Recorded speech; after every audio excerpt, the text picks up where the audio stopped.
오늘 요한복음 2장 1절부터 11절로 하나님 말씀 보도록 하겠습니다. 목사인 저는 가끔 이렇게 혼자서 스트레스를 많이 받아서 꾸는 꿈이 있어요. 보통 남자들은 군대 가는 꿈 이런 거 꾸잖아요. 눈 떠봤는데 군대에 가 있다. 30년 전에 전역했는데 다시 입대하는 꿈. 이런 게 스트레스를 받으니까 꾸는 꿈인데 저는 그런 꿈이 아닌 이상한 꿈을 꿉니다. 설교를 하러 올라왔는데 설교 이제 안 갖고 올라왔어요. 원고 없이 올라오는 그런 꿈. 또 하나는 설교를 한참 하고 있는데 성도들 표정이 깨우뚱깨우뚱하는 표정이에요. 그런데 설교하는 제가 생각났어요. 이거 지난주에 했던 설교예요. 했던 설교를 또 하고 있는 거죠. 성도들은 목사님 왜 설교 더 하나? 이런 스트레스를 받을 때가 있어요. 뭔가를 준비했는데 그게 준비한 것이 잘못 준비했거나 준비한 것을 가지고 오지 않았거나 그러면 굉장히 당황합니다. 오늘 요한복음 2장 1절부터 2절에 보면 사흘째 되던 날 갈릴리 가나에 혼례가 있어 결혼식이 있어서 예수님의 어머니도 거기 계셨다라고 시작합니다. 예수님의 어머니 마리아가 먼저 있었어요. 그리고 2절에 보면 예수와 그 제자들도 혼례의 청함을 받았더니, 자, 이 결혼식에 예수님 어머니 마리아가 먼저 계셨고 그리고 예수님과 그 제자들도 혼례의 청함을 받았어요. 근데 이 본문을 제가 읽을 때마다 드는 생각은, 아니 마리아가 어떤 역할을 했을까? 예수님의 제자들까지 초대할 정도 되면 마리아와 어머니 마리아와 굉장히 친한 분이었을 텐데 그 집과 깊은 관계로 이 잔치에 있었던 것 같은데 왜 여기 계셨을까? 그건 성경에 나오지 않습니다. 왜 계셨는지는 안 나오는데 어쨌든 고대 유대 결혼식은 마을 전체가 같이 먹고 마시면서 며칠씩 이어지는 큰 잔치예요. 그런데 음식이 떨어지잖아요. 특히 술이 떨어지잖아요. 그러면 신랑 집이 큰 망신을 당합니다. 그러니까 우리가 생각하는 정도가 아니라 신랑 집이 큰 망신을 당해요. 제가 예전에 터키를 여행했을 때요. 이제 그 숙소가 있는 호텔에 그 결혼식장이 있었어요. 막 요란한 소리가 나고 막 그래가지고 끼우끼우 되게 봤어요. 궁금하잖아요. 아, 이게 결혼식인가 본데 여기가 어떻게 결혼하지? 근데 남자가 무슬림권 사람이니까 남자 그 무용하는 사람이 치마를 입고 뱅글뱅글 막 도는 겁니다. 계속 도는 거예요. 한 100바퀴 200바퀴 막 도는 거예요. 바퀴로 막 도는 거예요. 그러니까 제가 그게 너무 신기하고 그렇게 쳐다보고 있으니까 그 터키에 계신 그 아마 거기 결혼식의 관계자이신 분이신 것 같은데 들어오라 그래서 제가 들어가서 이렇게 넋놓고 이렇게 봤어요. 되게 재밌게 봤어요. 그래서 이게 결혼식이 오늘 있던 결혼식이냐 물어봤더니 아니래요. 3일 전에 결혼을 했대요. 근데 그 파티를 3일 동안 하는 거예요. 사실 우리는 잘 이해가 안 가죠. 근데 예수님 당시에 이 팔레스틴 지역의 결혼식도 결혼을 하면 며칠씩 합니다. 그러니까 음식 조절이 안 된 거죠. 특별히 포도주가 떨어졌어요. 근데 이 예수님의 어머니 마리아가 어떤 관계인지는 몰라도 오래된 이웃이든 친족이든 주방의 사정을 알고 있었어요. 포도주가 부족하다는 걸 파악을 한 겁니다. 그리고 하인들에게도 자연스럽게 이야기한 걸 보면 아마 주최 측과 가까운 사람이지 않았을까 이런 개연성을 띠고 있어요. 그런데 여러분, 우리 인생에도 갑자기 포도주가 떨어질 때가 있어요. 갑자기 우리 인생이 파티 같은 분위기, 잔치 같은 분위기로 가다가 우리의 인생이 포도주가 떨어질 때가 있어요. 그럼 굉장히 당황스러운 일이 벌어지는 겁니다. 오늘 광고 시간에도 이야기했던 우리 두주호 성도님, 부인 되신 우리 신미정 권사님이 넘어지셔가지고 팔을 다치셨어요. 근데 또 남편분은 디스크가 또 그래서 허리 디스크 때문에 또 아프셨어요. 이 두 분에게는 건강이라고 하는 포도주가 떨어진 거죠.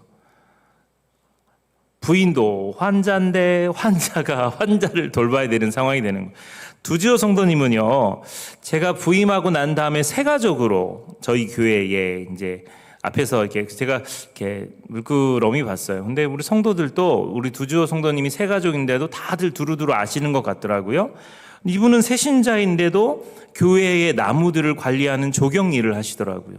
새신자인데도 청소 힘든 일을 토요일 날 와서 하시는 거예요. 그래서 와, 저는 진짜 믿음이 좋은가 보다. 나중에 알고 보니까 부인이 싸나워요. 부인이 보통이 아닌 것 같아요. 여기 왜 오셨어요? 병원에 계셔야지. 그래 지금 제가 편하게 이야기하죠. 부인 싸나운 거 취소요. 부인 싸납지 않아요. 부드럽고 좋은 분이세요. 근데 와가지고 그렇게 봉사를 열심히 하세요. 그래서 저는 참 너무 귀하다 생각이 들었거든요. 근데 갑자기 허리가 아프긴 아프셨는데 참고 하다가 디스크가 터진 거죠. 이분들에게는 포도주가 떨어진 사건이 건강을 잃은 사건입니다. 재정적으로 괜찮았다가 재정에 문제가 생긴 것도 인생의 포도주가 떨어진 사건이에요. 자식이 괜찮았는데 갑자기 문제를 일으켜 이것도 인생의 포도주가 떨어진 사건이에요. 어디로 가야 될지 어떻게 살아야 될지 막막한 삶을 살아가는 것도 사실 우리들의 인생에서 갑자기 포도주가 떨어진 사건처럼 우리에게 보이는 겁니다. 우리는 이런 일들을 많이 겪어요. 결혼식의 기쁨, 이 잔치의 흥이 식기도 전에 준비된 것이 다 소진되면 이런 일이 벌어진다.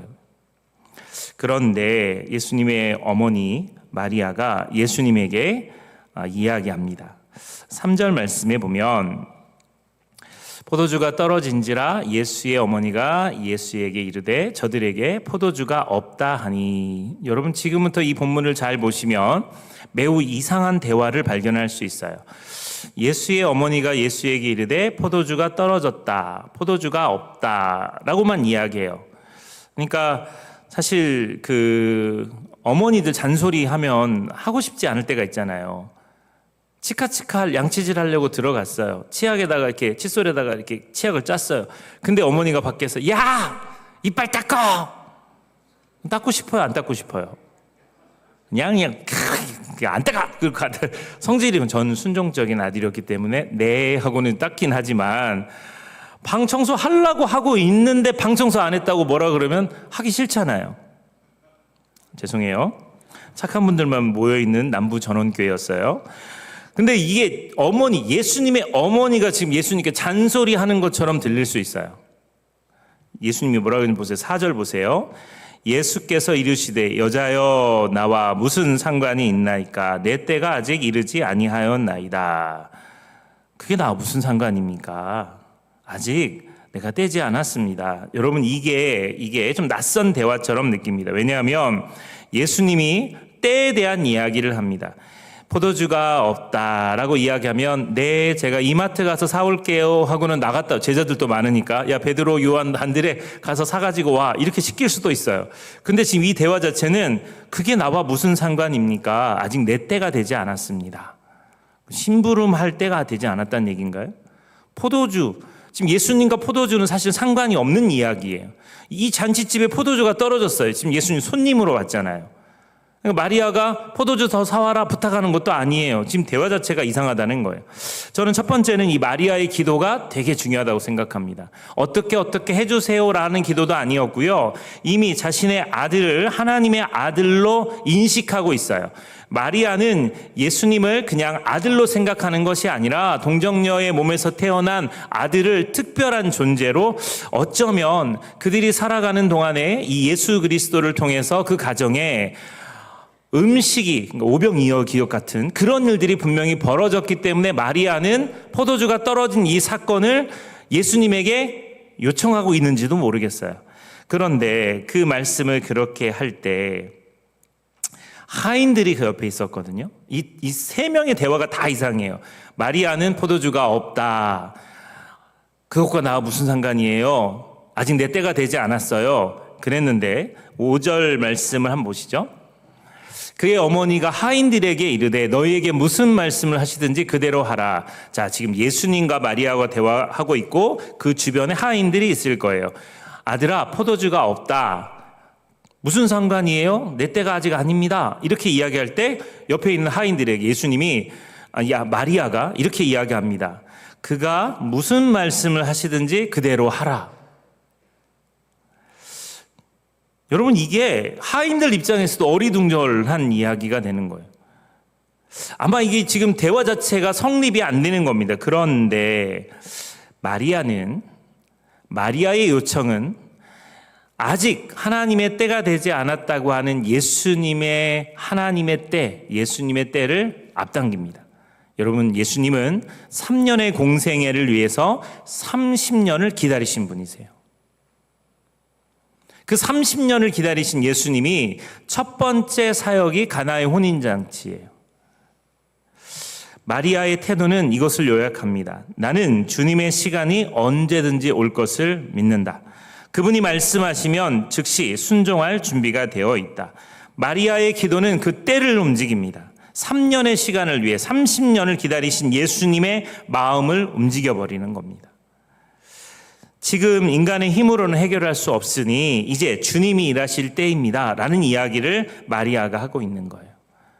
예수님은 나와 상관없다고 말하지만 예수님이 거기 있는 하인들에게 지시합니다. 6절에 보면 거기에 유대인의 정결 예식을 따라 두세 통 드는 돌 항아리 6이 놓였는지라. 예수께서 그들에게 이르시되 하인에게 이르시되 항아리에 물을 채우라 하신즉 아귀까지 채우니. 마리아가 이야기했죠. 너희에게 무슨 말씀하든지 그대로 하라. 이 한마디가 기적의 핵심이거든요. 무슨 말씀을 하시든지 그대로 행하라. 그런데 하인들은 그대로 행했어요.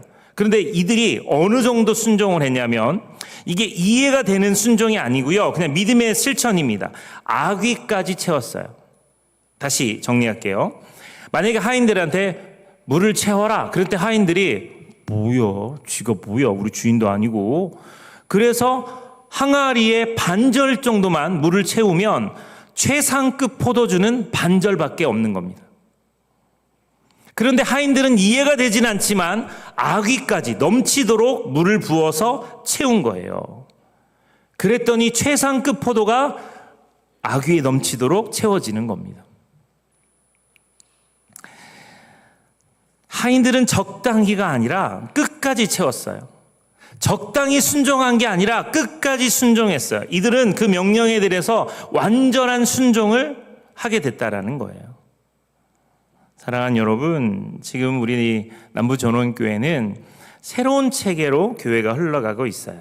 위원장이 있고요. 그 위원장이 부장들을 세웁니다. 우리 임직자, 집사님들, 안수 집사님들, 또 권사님들, 이분들에게 위원장 장로님들이 찾아가서 내가 이번에 이거를 당신한테 맡기고자 하니 이것 좀 해주세요. 그러면 네, 알겠습니다. 이렇게 말해야 돼요. 싫은데요? 난 못해요. 나는 그런 거 안 해봤어요. 나는 그게 은사가 아니에요. 이렇게 말할 수도 있어요. 아니요. 그러면 안 돼요. 우리 연세 많으신 권사님들 저를 만날 때마다 이렇게 이야기해요. 목사님 죄송해요. 제가 기운이 없어서 힘이 없어서 옛날에 내가 돈도 많이 벌고 옛날에 식당도 했는데 지금은 그걸 못해서 목사님 잘 섬기지 못해서 죄송해요. 그리고 저는 지금은 나이가 들어서 이것도 저것도 안 돼요. 막 이런 얘기를 하세요. 여러분, 젊었을 때 하나님 우리를 부르시는 부르심에 순종한다는 건 굉장히 의미가 있는 거예요. 내 능력으로 하는 게 아니라 하나님의 능력으로 그 일들을 감당할 수 있는 겁니다. 주님이 그래서 우리를 부르신 거예요. 이것 좀 해주세요. 그러면 얼마나 할 사람이 없으면, 얼마나 부탁할 사람이 없으면 나한테까지 부탁을 하실까? 네, 알았어요. 제가 부족하지만 한번 해드릴게요. 라고 말하는 것이 굉장히 좋은 아름다운 믿음의 본입니다.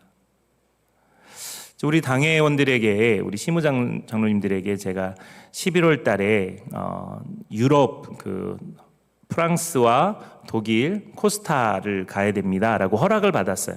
당회가 결의해서 허락을 해줬어요. 여러분, 제가 이번 여름에 휴가 안 간 거 아세요? 아세요? 3층. 휴가 안 갔어요, 이번에. 휴가를 안 갔어요. 담임 목사가 휴가를 안 갔어요. 진짜 안 갔어요. 안 간 이유는 부목사님들이 월요일부터 토요일까지만 휴가가 우리 교회에서 계속 했던 휴가의 방식이에요. 근데 진짜 휴가는 주일날 한번 쉬는 게 휴가예요. 토요일까지지만 토요일날은 주일도 설교 준비하잖아요. 그래서 제가 와서 주일날 한번 쉬게 해드리자. 그래서 월요일날부터 화요일날까지 쉬게, 그렇게 휴가를 잡아줬어요. 뭐 우리 목사님들 얼마나 좋아했는지 몰라. 제 손을 잡고 고성호 목사님 울면서 이렇게 했어야 하는데 안 했어. 근데 아니 부목사님들 그렇게 가는 건 괜찮은데 담임 목사까지 온 지 얼마 안 됐는데 저까지 주일날 쉬면 그건 아닌 것 같아서 제가 이번에는 휴가를 안 갔어요. 코스타를 가기 위해 휴가를 안 간 게 아니에요. 그냥 휴가를 그냥 안 갔어요. 그런데 코스타를 이걸 준비하고 있다가 갑자기 또 연락이 왔어요. 캄보디아 코스타를 가야 되는데 원래 예정된 사람들이 있는데 그 사람들이 캄보디아가 지금 납치 뭐 이런 어려운 일이 있으니까 다 못 가겠다고 취소를 하는 거예요. 포스트 한번 띄워주시겠습니까? 그래서 캄보디아 가는 이 코스타에 원래 한 5명 정도 팀을 짜서 들어가는데 지금 황현주 아나운서는 여성분이기 때문에 이분도 지금 포스터에 올라갔지만 이분도 빠졌어요. 그래서 이호셉 목사님, 잘생긴 이 젊은 목사님하고 저하고 둘이만 캄보디아를 갑니다. 너무 걱정스러운 눈으로 보지 마세요. 여러분 캄보디아보다도 우리나라가 더 위험해요. 우리나라는 미사일이 날아다니는 나라예요. 그런데도 우리는 평안하게 살잖아요.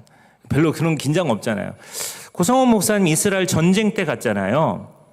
그게 전쟁이 발발한 지역이 있고요. 나머지 지역, 관광지는 그렇게 위험하지 않아요. 그래서 보낸 거거든요. 캄보디아도 캄보디아 전체가 문제가 되는 게 아니라 어떤 지역이 있어요. 그 지역만 문제가 돼요.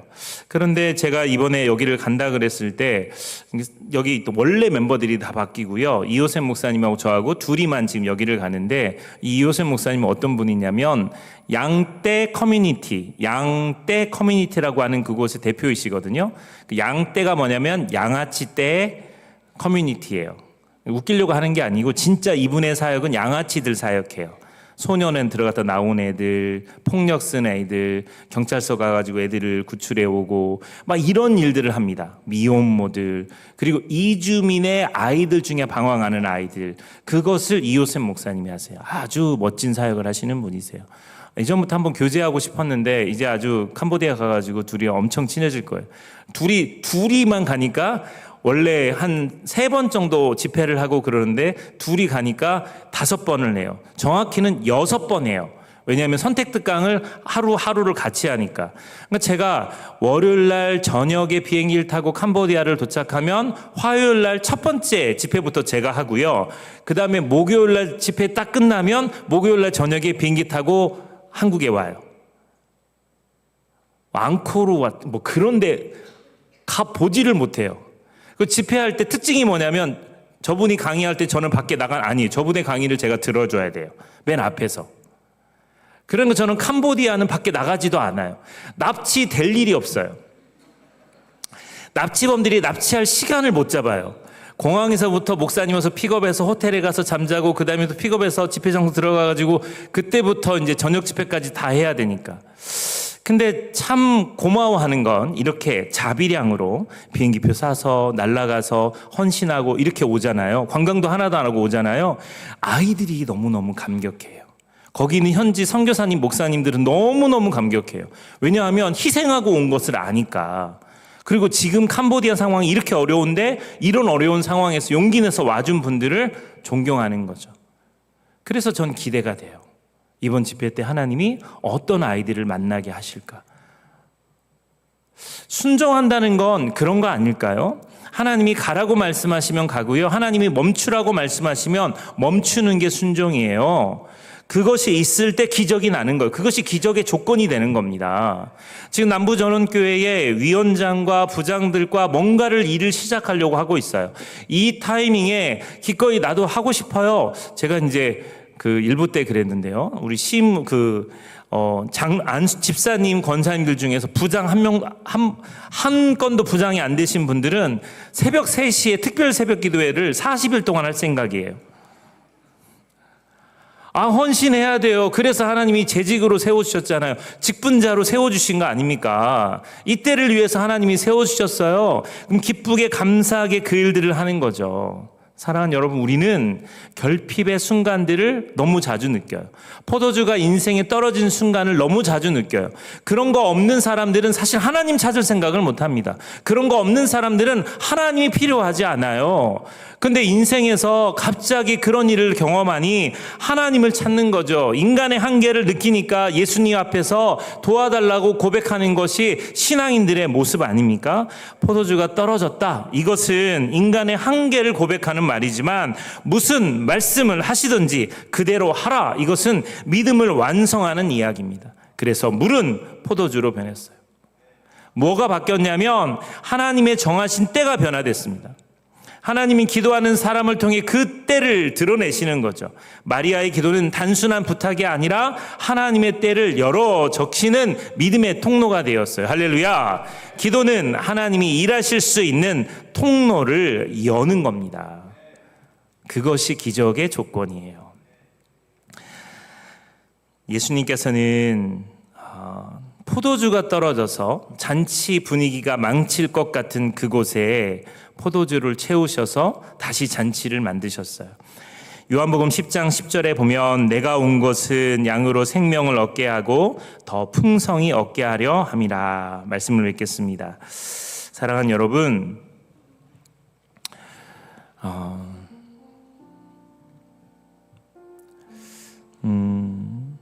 주님은 여러분의 인생이 풍성한 삶을 누리기를 원하십니다. 노년이 되어도 풍성한 삶을 누리기를 원하세요. 외롭게, 힘들게, 공고하게 그렇게 살기를 원치 않으세요. 여러분이 행복했으면 좋겠어요. 모시고 나가셔도 됩니다. 여러분이 행복했으면 좋겠어요. 저를 보세요. 저를 보세요. 여러분이 행복했으면 좋겠어요. 저를 보세요. 여러분이 행복한다는 것은 예수님을 만나는 순간, 저를 보세요. 저를 보세요. 모시고 가주시고요. 주님이 이 땅에 오신 이유가 우리들의 인생 가운데 가난하고 힘들고 죄악 속에 살아가고 늘 한숨 쉬고 원망하고 사랑받지 못하고 괴로워하고 아파하는 인생에서 풍성한 삶을 누리기를 원하시는 거예요. 늘 행복하고 감사하고 찬양이 나오고 다른 사람이 나를 괴롭히고 해코지해도 그냥 주님 한 분으로 만족하고 기뻐하고 자족할 수 있는 마음. 캄보디아 아이들을 만나려고 하는 이유도 그거예요. 왜 아빠는 선교사로 왜 캄보디아에 왔어? 영국이나 독일이나 좋은 나라도 많은데 왜 캄보디아 왔어? 우리 한국 사람들 인종차별 심하거든요. 동남아에 있는 사람들을 싫어해요. 아이들도 동일합니다. 캄보디아에 있는 애들 친구로 사귀려고 하니까 내 수준이 안 맞는 애들이 있는 거예요. 그럼 무시하는 거예요. 눈 떠보니까 캄보디아예요. 한국에서 잘 살다가 아빠가 엄마가 선교사가 되고 난 다음에 캄보디아에 온 거예요. 그 아이들의 마음속에는 캄보디아를 혐오합니다. 내가 성인이 되면 난 이 나라 뜰 거야. 그 아이들의 목표가 그거예요. 그 아이들을 만나는 거예요. 죽고 싶어 하는 애들, 속상해 하는 아이들. 하나님이 정말 나를 사랑하실까? 엄마 아빠는 선교사고 훌륭해. 근데 나는 절대로 선교사 안 할 거야. 아이들은 헌신이 없어요. 그런 아이들이 하나님을 만나면 그 아이들의 인생이 바뀌는 거예요. 그래서 하나님이 가라고 말씀하실 때 마음에 감동이 있는 거예요. 누구를 만날까? 누구를 만나게 하실까?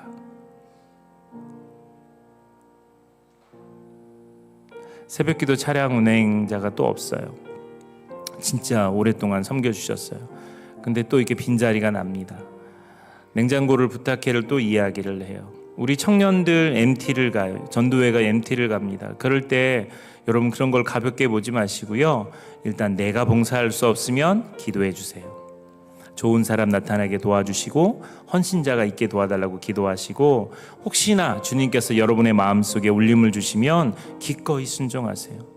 왜냐하면 그렇게 순종하면 기적이 일어납니다. 가나의 혼인잔치 교회를 한번 보여드릴게요. 이곳은 가나의 혼인잔치 교회예요. 성지순례 가면 이곳을 방문합니다. 이곳을 현장을 방문하면 가이드가 이렇게 질문해요. 여기 계신 분 중에 커플이 있어요? 결혼하지 않은 커플? 여기 중에 혹시 신혼부부 있어요? 뭐 이렇게 물어봐요. 제 제일 친한 이웅진 목사님, 김민경 사모님이 거기를 갔는데 결혼하기 전이었거든요. 그래서 자기들 커플이라고 이야기를 했어요. 그랬더니 이 가이드가 그러면 가나의 혼인잔치 이곳에서 결혼식을 거행하겠습니다. 그러면서 두 분을 그 여행복을 입고 있는데 뒤쪽에 가서 신랑 입장, 그러면 신랑을 입장해요. 그럼 우리는 이제 같이 아는 사람들이니까 박수치고 좋아하잖아요. 그럼 또 외국인 관광객들도 거기 와서 막 웃으면서 막 같이 봐줘요. 신랑 입장, 신부 입장 해가지고 있는데, 자, 이제는 반지를 교환하겠습니다. 여러분, 우리 권사님들 잘 들으세요. 우리 장로님들, 연세 많으신 분들 잘 들으세요. 나중에 여러분이 성지순례 가시걸랑 거기서 반지를 준비해서 프로포즈 하면 좋아요. 죄송해요. 제가 너무 늦게 왔어요. 그걸 빨리 알려드렸어야 되는데. 그래서 센스 있는 사람은 성지순례 할 때 일부러 프로포즈를 거기서 합니다. 그리고 반지를 준비해가지고 거기서 뭐 나랑 결혼해줘 이렇게 이야기해요. 멋지죠? 근데 이 가이드가 이미 반지 2개를 준비해놨어요. 그래가지고 결혼식을 하면서 반지를 교환했을 때 반지 없는데 그랬을 때 짜잔 하고 반지를 꺼내가지고 하나씩 주면서 반지를 끼워주는 거예요. 그때 그 결혼식이 참 인상이 많이 남았어요. 너무 좋았어요. 야, 진짜 여기서 이 예배당에서 결혼하는 사람은 굉장히 특별한 의미가 있겠다. 우와, 너희들은 포도주가 처음에 좋은 거 주고 나중에는 질이 나쁜 걸 준대. 최상급 포도주를 이 뒤에 주네. 와, 진짜 너무 센스 있다. 너무 고맙다. 최고다. 그러면서 손님들이 기쁨이 더해지잖아요. 여러분, 남부전원교회가 임직식이라는 잔치를 벌였어요. 근데 거기서 끝나는 게 아니라 더 풍성해지려면 하나님 앞에 더 순종하고 주님께 나올 때 더 놀라운 일들이 벌어질 수 있다라는 거예요. 그러면 잔치는 최고로 올라가는 겁니다. 사랑하는 여러분, 여러분의 인생 가운데 포도주가 떨어질 때가 있다면 그 포도주를 여러분이 채우려고 하지 마세요. 아무리 노력하고 힘써도 여러분은 포도주를 채울 수 없습니다. 그런데 하나님의 말씀에 순종하고 예수님의 말씀에 순종하고 그 일들을 행할 때 여러분의 빈 항아리에는 물이 아니라 놀라운 포도주로 바뀔 줄 믿습니다.